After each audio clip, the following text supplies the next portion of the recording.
In today's video, I'm going to teach you how to add drop shadow in Inkscape.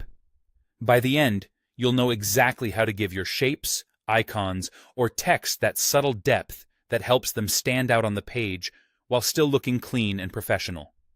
Start by launching Inkscape on your desktop. Give the program a moment to load, especially if you worked with it recently and it's restoring a previous session.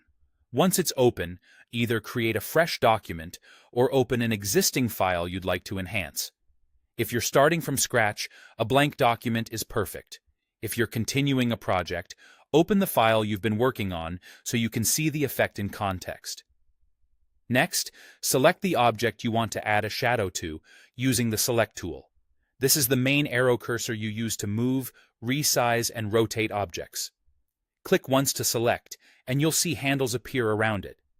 If you have multiple objects, make sure you're on the correct layer and that the object isn't locked.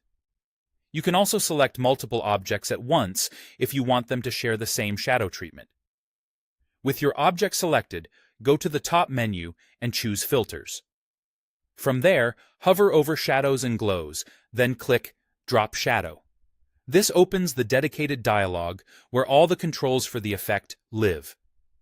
Keeping your object selected before opening the dialog ensures the settings apply exactly where you expect.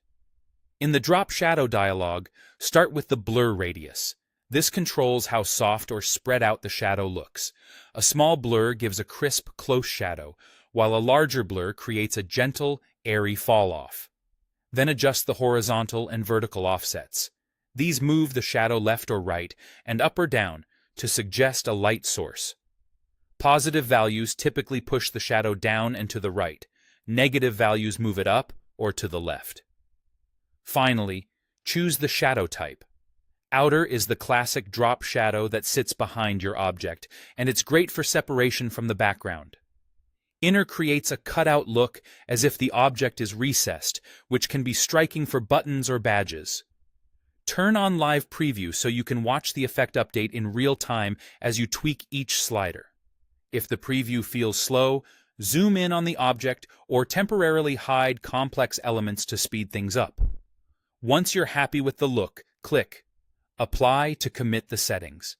You can always undo or reopen the drop shadow dialog to refine your blur and offsets until the shadow complements your design without overpowering it.